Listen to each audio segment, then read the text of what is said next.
बिस्मिल्लाहिर्रहमानिर्रहीम। Students, PRC 4 में हमारा अकाउंटिंग फंडामेंटल की बात हो रही थी और लास्ट रिकॉर्डिंग लेक्चर में हमने जो है वो पहले हेड ऑफ अकाउंट को इन डिटेल बात कर रही थी, दैट इज एसेट। आज जो है हमारे पास जो है दूसरे हेड ऑफ अकाउंट की बात कर रहे हैं हम, दैट इज लायबिलिटीज। तो सबसे पहले तो लायबिलिटीज की पहली डेफिनेशन बच्चों जो हमने अकाउंटिंग इक्वेशन में भी आपके साथ डिस्कस करी थी, अगर याद हो, कि लायबिलिटीज किसे कहते हैं।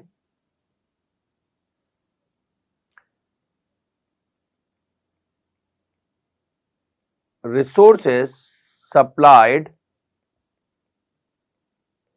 by other people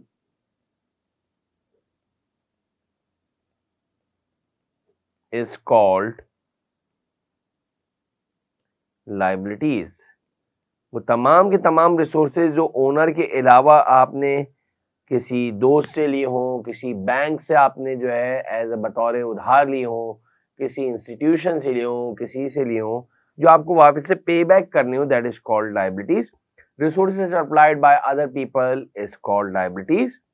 एक और भी बड़ी जबरदस्त डेफिनेशन अगर आप देखें, business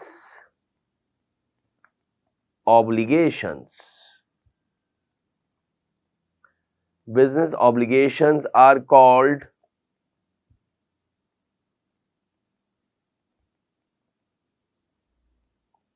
liabilities। business obligations are called liabilities। इसका एक और भी आसान याद रखिएगा, कारोबारी कर्जा। कारोबारी कर्जा। अब अकाउंटिंग एक्सपर्ट ने ये जो लायबिलिटीज है बच्चों, इसको सब डिवाइड करा है कि लायबिलिटीज जो है आपके पास, वो लायबिलिटीज आपके पास दो टाइप्स की हैं, या उसको मेनली जो है डिवाइड करा है इन्होंने लायबिलिटीज को बच्चों दो टाइप में अकाउंटिंग एक्सपर्ट्स ने। There are two different types of liabilities.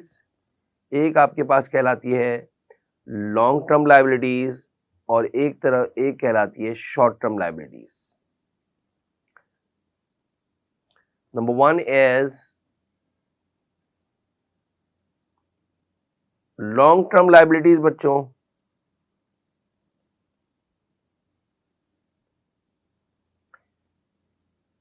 जिसको आप नॉन करंट लायबिलिटीज भी कह सकते हो, लेकिन ज्यादातर नाम जो है आपको दिखेगा वो long term liabilities, non current liabilities भी कह सकते हो। और दूसरी टाइप की जो है वो आपका है शॉर्ट टर्म लायबिलिटीज। बेटा सर दोनों में फर्क क्या है? जिसका दूसरा नाम करंट लायबिलिटीज भी है।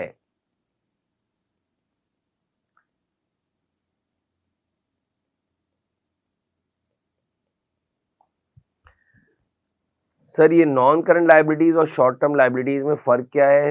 नॉन लॉन्ग टर्म लायबिलिटीज का है विच कैन बी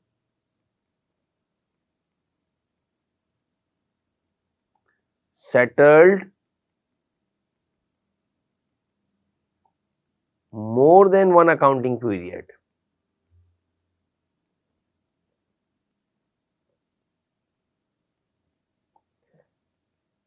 बेटा ऐसी तमाम की तमाम लायबिलिटीज जिसको पे ऑफ करने के लिए एक साल से ज्यादा, कम से कम एक साल से ज्यादा का अर्सा हो, जो आपको पे ऑफ करने के लिए 2 साल, 3 साल, 4 साल, 5 साल, 20 साल जो है वो लॉन्ग टर्म लायबिलिटीज ट्रीट की जाएंगी। और short term liabilities which can be settled, जिनको पे ऑफ करने के लिए आपको विच can be settled within an accounting period, यानी कि अकाउंटिंग पीरियड के अंदर अंदर आपको जो है उसको सेटल करवाना पड़ेगा बच्चों, which can be settled within an accounting period. For example बच्चों, I will give you some example.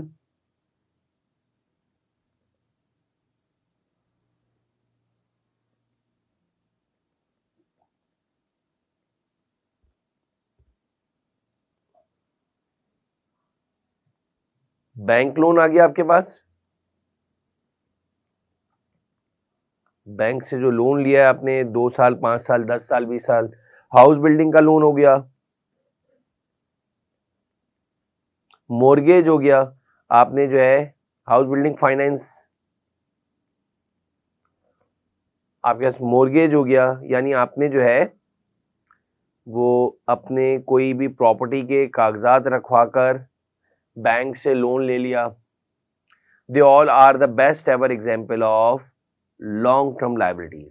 On the other hand, जो आपके पास शॉर्ट टर्म लाइबिलिटीज है, और you can say that the current liabilities, उसकी example अगर हम देखें तो आपका सबसे पहले एक आ जाता है अकाउंट्स पेबल, जिनसे हम गुड्स जो है उधार लेते हैं। डेफिनेटली उन्होंने हमें जो टाइम पीरियड दिया है दैट इज 30 डेज और 60 डेज और मैक्सिमम 90 डेज, जो मार्केट में चल रहा होगा नॉर्म्स। और जैसे फॉर एग्जांपल हमारे घर पे जो है यूटिलिटी बिल्स आते हैं, चाहे लाइट का बिल हो या गैस का बिल हो या टेलीफोन का बिल हो, देखा होगा आपने, उसके पे ऑफ करने के हार्डली मेरे ख्याल से 10 या 15 दिन का टाइम मिलता है।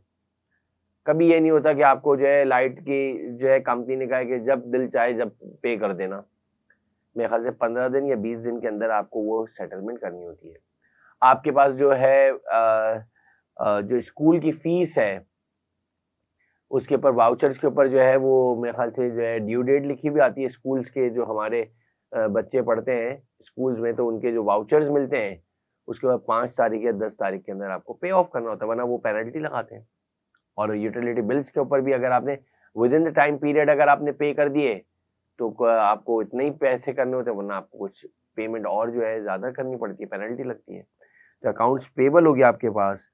फिर आपके पास हो गया अक्रूड लाइबिलिटीज, अक्रूड एक्सपेंसेस। ये सारे जितने भी आपके जो ड्यू हो गए हो। फिर आपके पास बैंक ओवरड्राफ्ट, आपके बिजनेस के बैंक अकाउंट में इतने पैसे नहीं थे और बैंक ने आपको जो है अपने बिहाफ पे जो है कुछ पैसे दिए, डेफिनेटली उसके ऊपर इंटरेस्ट भी चार्ज करेगा जब आप बैंक का पैसा यूज करोगे। तो they all are the best ever example of bank overdraft हो गया, अक्रूड हो गया।